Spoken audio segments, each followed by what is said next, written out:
Sweet. Yeah, that's what we like to hear.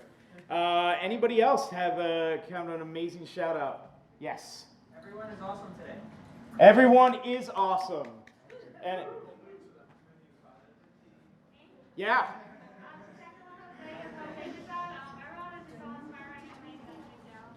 So everything is awesome. All right. For those of you who haven't seen the Lego movie, go see the Lego movie. You'll know what we're talking about because everything is awesome. Speaking about one of the master builders of New York City, she is the one with the, what is that called? They call in the movie the special cap? The special? No, but what is the little red thing in the movie? The piece de resistance. Huh? Isn't that what it is, right? Piece of resistance. Lego piece. No, it's the cap to the super glue. Oh, sorry, I didn't mean to end the movie. So elected officials are kind of like pieces of resistance, or pieces of resistance to use it. And Gale Brewer is like the one who has that piece on her back wherever she goes, because she has an amazing team, and she's able to organize, just get some of the most intelligent people to work for her to come up with really amazing programs. Thank goodness we are all here fortunate with the Open Data program, but we're also fortunate to have her as an advocate for kind of a real, true, progressive New York. We're honored to have her as the Manhattan Borough President and honored to have her here.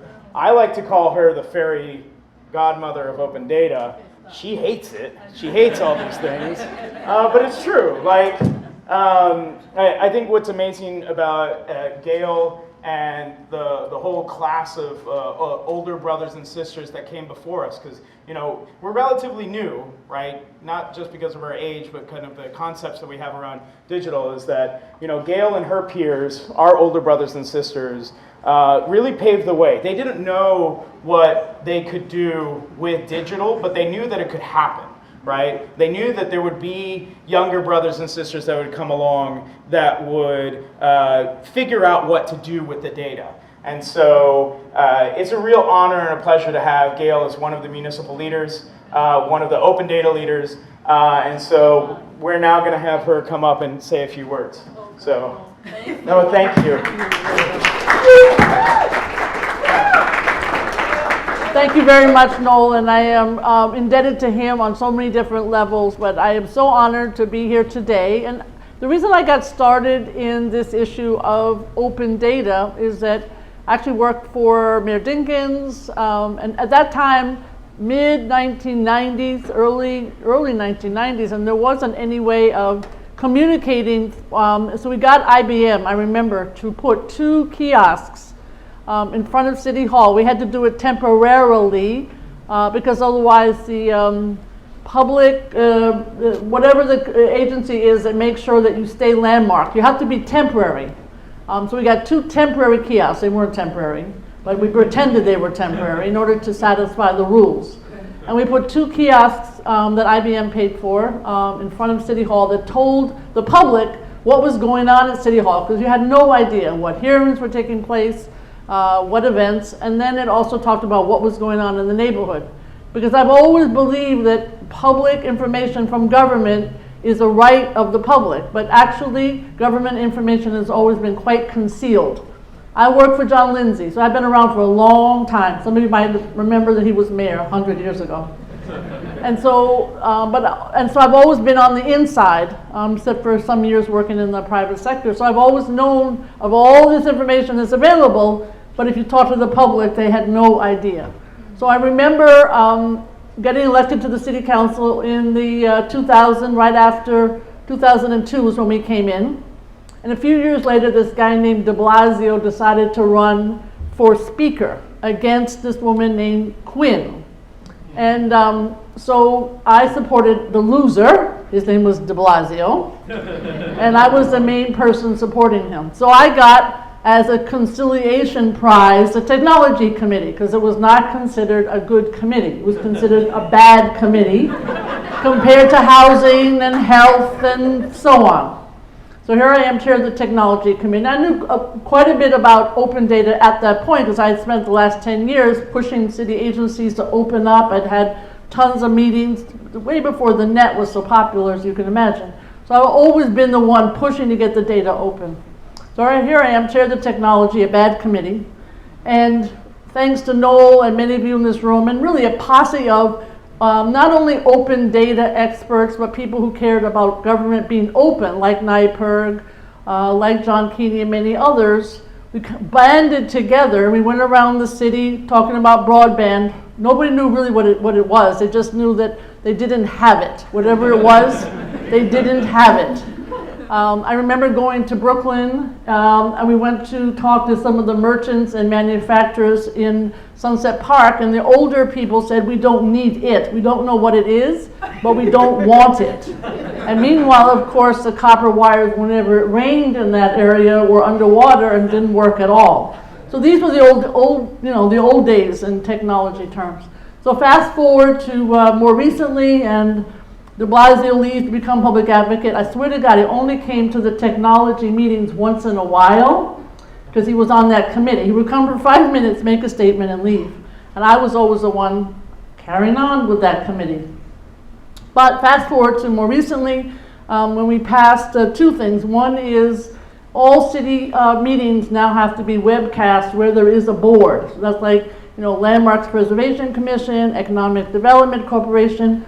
Board of Elections is now actually webcast. And we passed that, again, to open up information to the public because nobody has any idea what half of these boards do. And then, of course, the open data bill. But that was done with a lot of people in this room. It was done during the Bloomberg administration. Carol Post was head of Do It at the time. She's now at New York Law School. And she really pushed. It wasn't me alone. There were tons of people. And to the credit of the Bloomberg and the de Blasio administration, there's been a lot of embracing. So that's kind of the history of how you get open data. I want to also thank Beth Novak, who was working at one of the law schools at the time, still at one of the law schools, very independent, but she was CIO to Bill Clinton. And what she said to us at the time, because we would meet in restaurants, we would meet in bars, we would meet in City Hall trying to get this open data bill passed. And what she said at the time is you have to make sure with open data your agencies are your constituents, not the public. The public supports this if they know what it is like you do, but the agencies are scared to death because they have databases that they don't know about and they don't want you to know about. Some of it's just inertia, some of it is just not wanting to do the extra work, and some of it is they don't want you to know. So, but it helps the mayor's office plan, not to mention the public use it for figuring out how to solve problems. So this whole issue of open data is very complicated and very interesting, and I really thank you because you're now taking it as hackers and as people who want to solve problems and trying as the city improves the quality of the database, and I know that needs to be worked on, and it is, at the same time making ways of solving problems. I remember going to the first big apps with Mayor Bloomberg. It was very exciting, except every problem was a restaurant or a street or, like, hello, we have housing issues, social service issues, education issues. And at first, the apps were not dealing with any of that. It was something that was kind of for people who may not need to go to the best restaurant at that moment. But we all needed childcare, we all needed education to be improved. So now that's changed and all the problems are being looked at using good data. So I just want to thank you because you're really, really helping the city solve some of these problems. So in our office and the borough president, knowing some of this background, we're focusing on a couple of things. There are many issues at hand, but one of them is the community boards. 59 community boards in New York. Anybody been to a community board meeting? Some of you? Okay, so some of you are on a community board. Who's on a community board? All right, so there's one person on a community board. More people got to apply to the community boards. So there are 59 in New York City. There are 50 citizens, volunteers on each one, and maybe 3 or 4 staff people in the office. The problems are huge. more so now than ever because of the need for affordable housing, to the credit of the de Blasio administration trying to figure out how to preserve it and build it. So that means you're going to have proposals coming at you like crazy. You're going to have proposals for upzoning. You're going to have proposals for trying to figure out how to deal with waterfront issues, because lots of times they also include zoning issues. You're going to have issues regarding resiliency, because God forbid there should be another Sandy, and et cetera. These are all going to come to the local community board. Without data, they are not going to be able to have a professional response. Now the data is there, that's great, but the trouble is 50 citizens, you're probably one of the youngest members on your community board, and we're trying hard in the Borough of Manhattan to have a more diverse board, but these boards have represented neighborhoods perhaps effectively or not, but they tend to be older.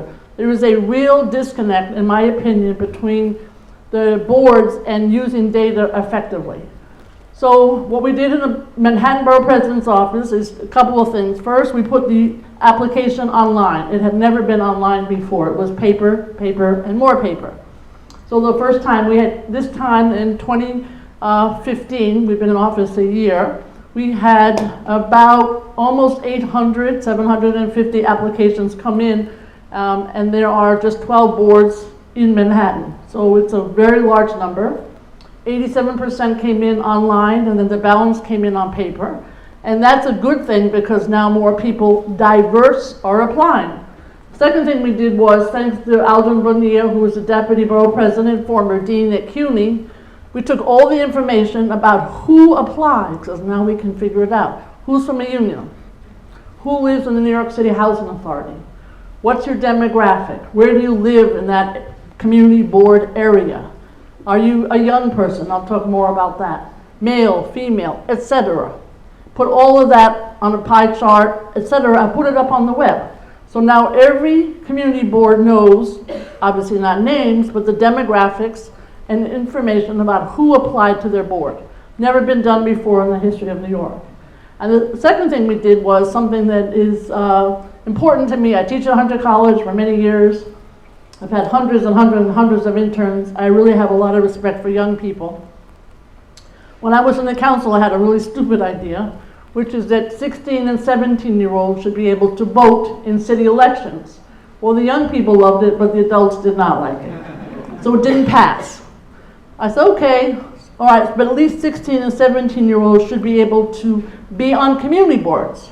Well, that passed. So now 16 and 17-year-olds, as of today, can be on community boards as opposed to 18-year-olds.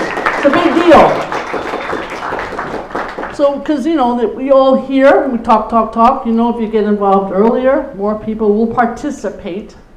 So we have 35 applications in Manhattan alone, 16 and 17-year-olds applying to the community board. We had amazing sessions with high school students.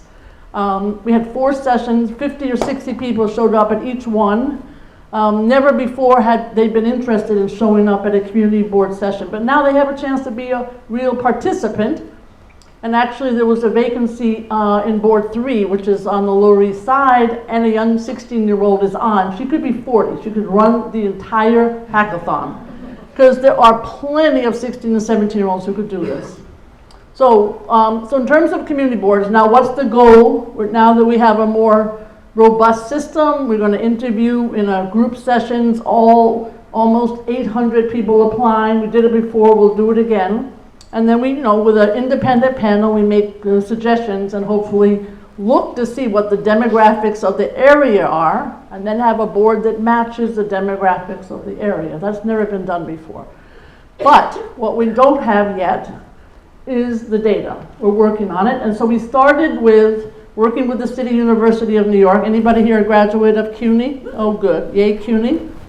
I'm a big supporter of CUNY. And so we're working with about 20 students. We train them on how to use the 311 data that many of you already know how to use, and all the other open data portal data.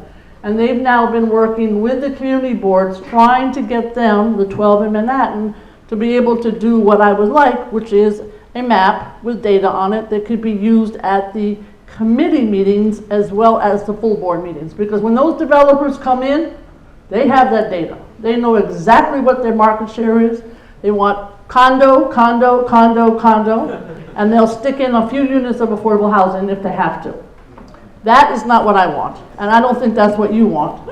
And where are we going to preserve the housing we have? We have to know where are the Section 8 units, where are the horrible, in some cases, double dip 421A, but that's another story.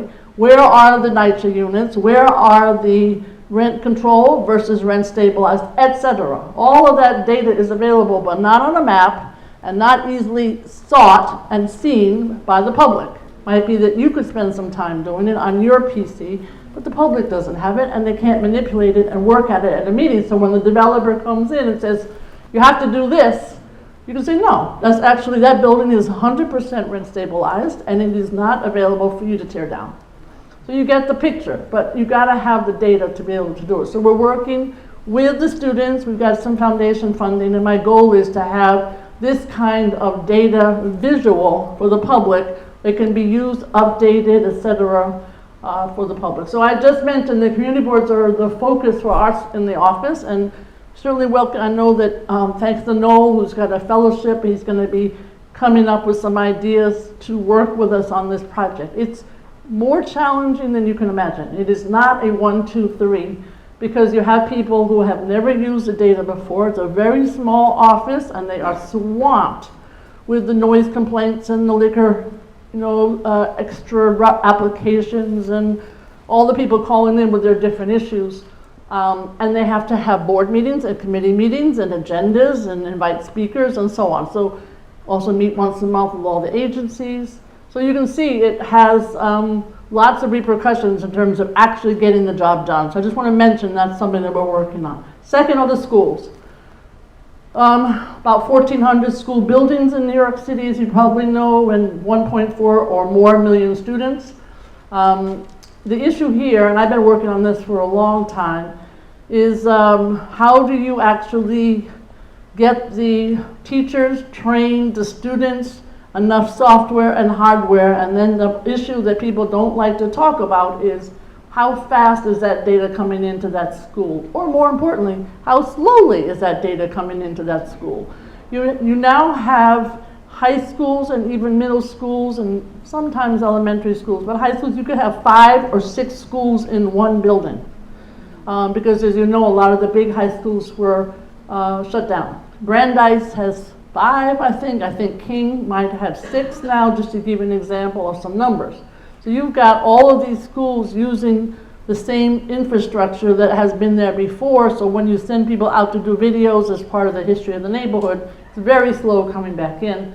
And you can see that that's an issue. But I can't find out, nor can Independent Budget Office, I think nor can DOE, exactly what is the infrastructure for each and every school in the city of New York to know what needs to be done to fix it.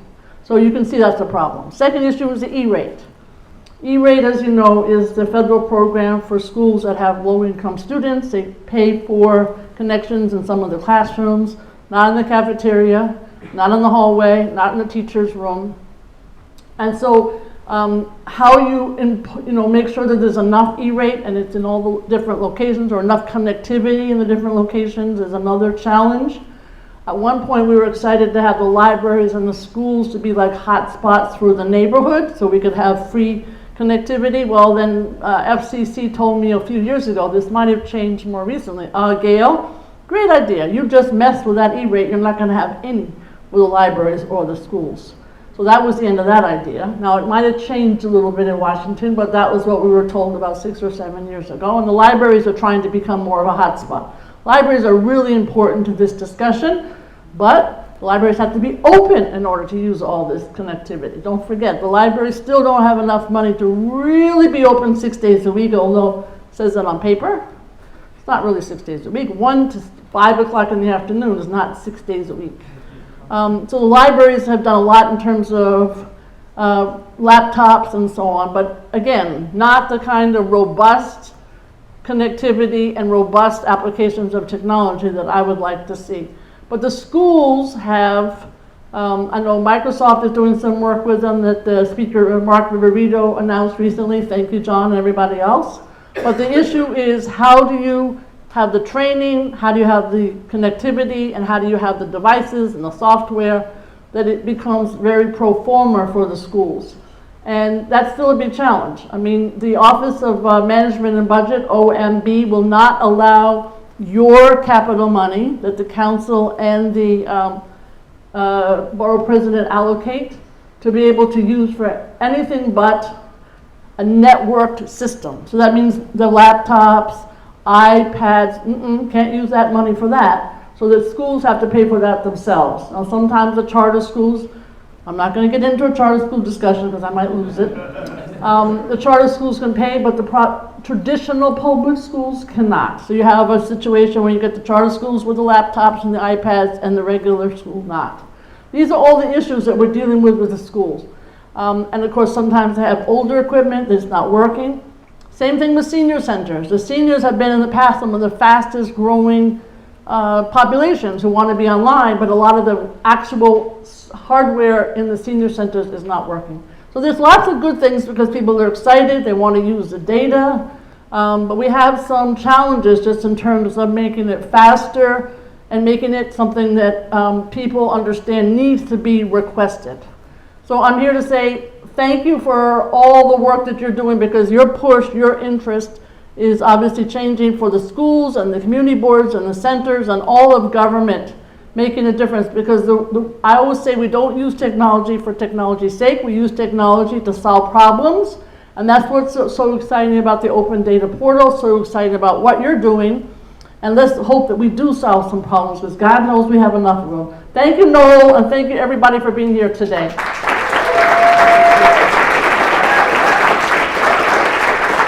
Can we give Gale another round of applause? Oh, please, no. Thank you. Thank you. Thank you. Thank you very much. So anybody, can we get some questions? Yeah. Anybody have questions for Gale? Can you talk more about the infrastructure? You say the DOE. I'm not getting that clear. Sure. What happens is that in every school, the information, there's a pipe, essentially, comes into the school. Like when you're sitting here, you've got a pretty fast connection, right? But when you're in a public school, it is not fast when you have, 5 high schools, classes in each one, and it doesn't have a fast connection coming into the school. So that means you could sit in 45 period class, unlike in a college, and you will not be able to get on your device because it is too slow a connection. And it's an issue where it costs money, obviously, to improve the speed and improve the connection. And the challenge is that the money has not been spent to do that. Some schools, obviously the ones that IBM is running, some of the ones that CUNY is running are doing fine. But I've been in many elementary schools and high schools where it's very, very slow. And it's frustrating for the teachers and the students.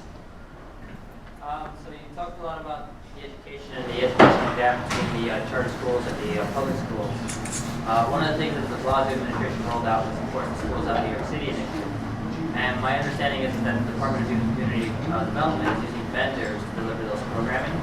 Could we ask the vendors to provide those resources, the laptops and the iPads, to those public schools? Because most of these schools that are getting this program are public schools. Yes, I think that's a good idea. It's a limited number of schools that are actually participating in some of those programs, like some of them are the community schools. But yes, I think that's a good idea, yes. All right. Back to that. What are some of your technology priorities now at Brewer? Well, I mean, the technology priorities, as I indicated to some extent, is the community boards, because they need to have not just resources per se, but knowledge and skills. And the skills are very limited in terms of mapping and using the data in a way that could help plan. Community boards used to be called community planning boards. And they really are supposed to plan for their neighborhood. I don't need to tell you that without data that's real, up to date, and something that you can manipulate, you can't really plan. So I would say that. And then secondly, and it fits into our office because the Borough President's Office has under its purview part of the zoning process known as the Uniform Land Use Review Procedure, so we participate in that. Appointments to community boards and business improvement development boards and many, many, many other boards. We're doing a lot of training of all of these boards in diversity, in land use, in skills in terms of technology, but the boards need somebody in their office to do it. It doesn't work one class a month and all 50 members and staff are going to get it. It just doesn't happen. And then we also work on giving out capital money like everybody else. I'm a public school parent and I believe in the schools like everybody else, so we're working hard because I've been doing that for years as a council member. We wrote federal grants, we started lots of technology programs in the schools in the past, but every 5 years you almost need a whole new set of infrastructure for the Department of Education schools. A very ongoing, onerous process. So I would say schools, community boards, and training in terms of technology. I love what you're talking about, making the demographics of the community board more transparent. You mentioned you were doing it for applicants. Are you also going to be doing it for the actual appointees? Absolutely. And how are you going to balance reappointments with diversifying the board? What we're doing in terms of the Manhattan boards, because I can only speak about Manhattan. And teach everyone else. I don't care about any other boroughs. I always get in trouble when I say that, but I do love my Manhattan. I'll work with other boroughs. The issue is we take the demographics of the neighborhood. Now we can match it to the demographics of who's on and who applied, because as you know, it's a 25 each year get reappointed or appointed. It's not a one-shot deal for all 50. And we look to see now, we can find out what's the demographics of NYCHA? What's the demographics of union families?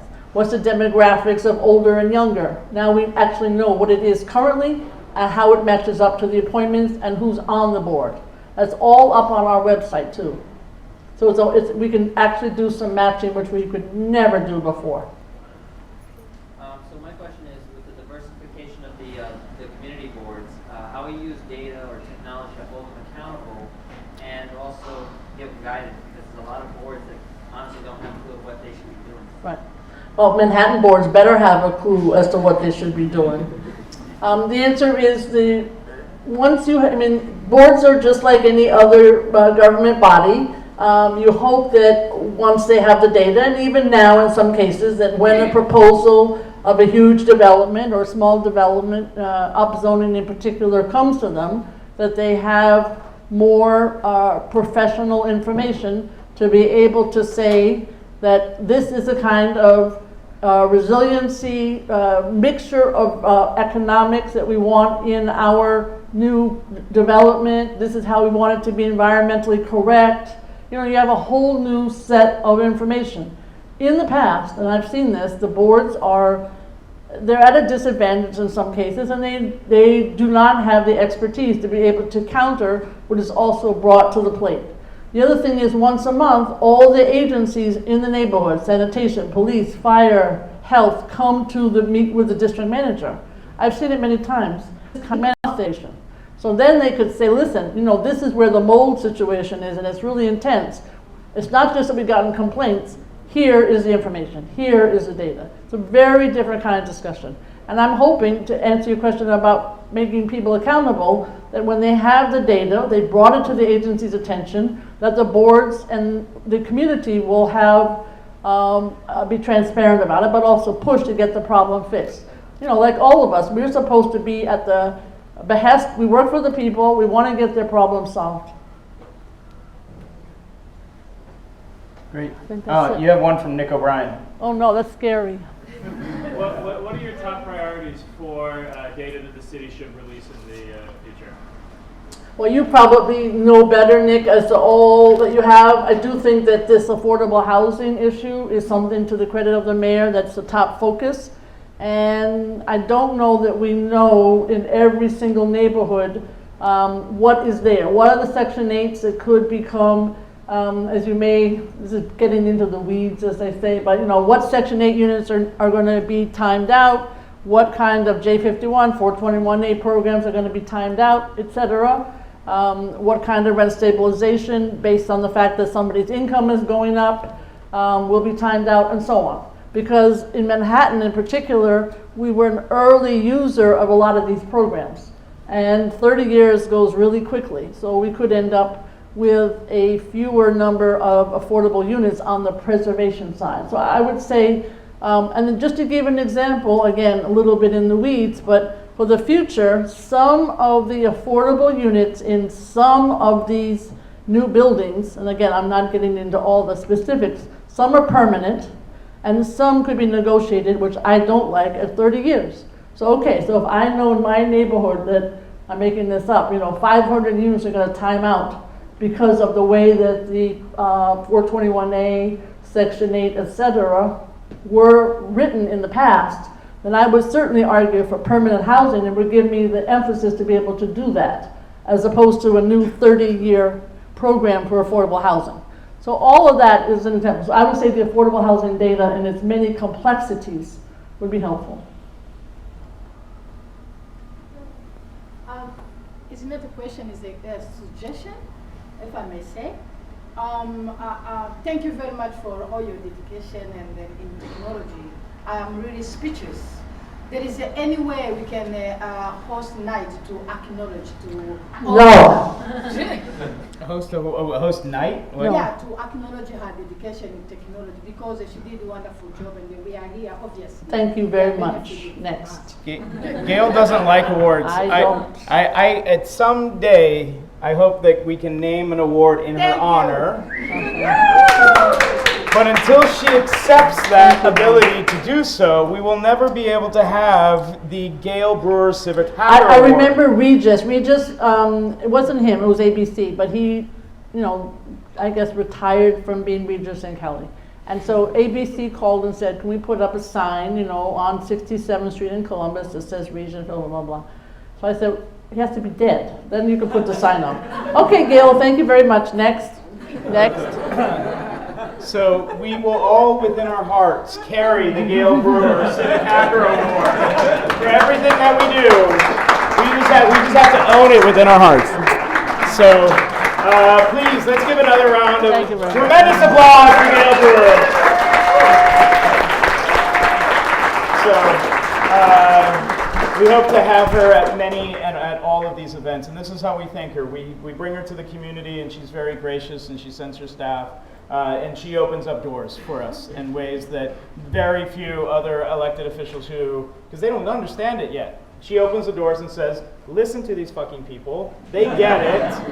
They're trying to help you out and solve the very specific policy problems that you have. And the only way that we can really thank her is by just having her come in and recognize her that she's Thank you. she's our godmother. Thank you to you. So- Thank you to everybody. Thank you. That's why. Yeah. Thank you very much. Thank you. So thank you, Gail. We Thank have you. some the last parting words that we want to close out with from Civic Hall. Director and membership Gale Civic Course Micro. So I was in Civic Hall. We're a baby and we're in beta still. So please email me, lle@civichall.org. If you have questions about membership, you can apply online. If you have any ideas about what you want from Civic Hall, come up to me, ask me, email me, tweet at me, whatever you want. And we're really happy to have you here. We hope to see you here again tomorrow. So. And thank you to all of our amazing for the last now it's 24 hours. Now we can say it's been 24 hours. Now, and a host of the City of New York. I thought, how many of you attended that night? About 50% of you. How many of you, because I wouldn't let you leave if you didn't have your hand up. So I have to say thank you generously to Acela and to Code for America, Civic Hall, Silicon Harlem, the New York Tech Meetup, Light and I, and the Internet Society of New York for graciously broadcasting us and giving us the power to speak volumes, or at least to be turned up to 11.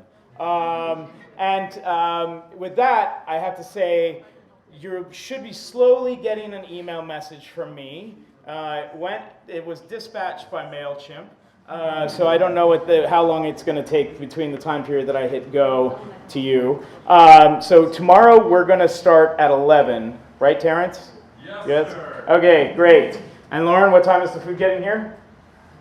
Before 11. See, yeah! That's what we're And tomorrow we're going to have, we promised to have all the coffee as we did that we had today, so we're totally going to have you amped up. Our morning keynote is going to be Ben Wellington. How many of you read Ben Wellington's iQuant New York blog? Okay. How many of you love data?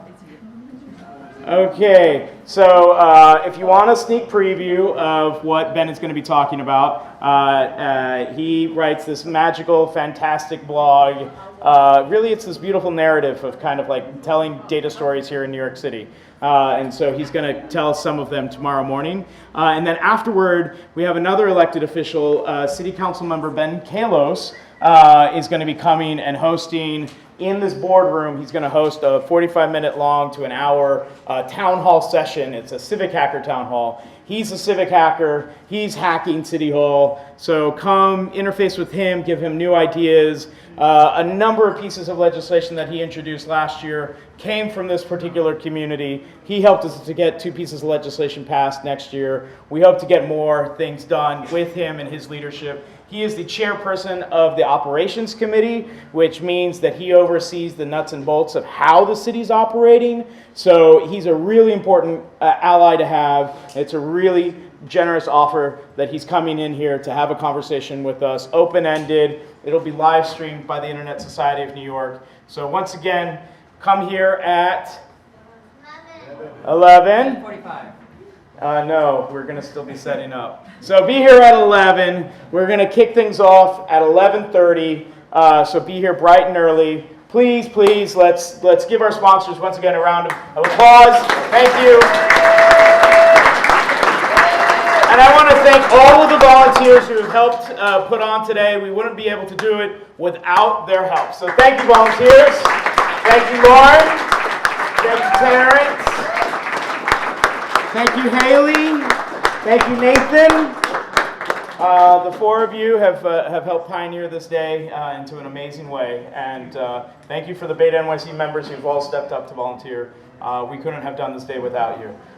So without giving us further work to do, if you could, before you're heading out, just look around you, find that little extra bit of trash, find that little slip of paper that seems to have no ownership over it, and give it a proper home. Put it where it can go to sleep and have a good night's rest. And that hopefully is in a trash can. So thank you very much. See you all tomorrow. All right, thank you.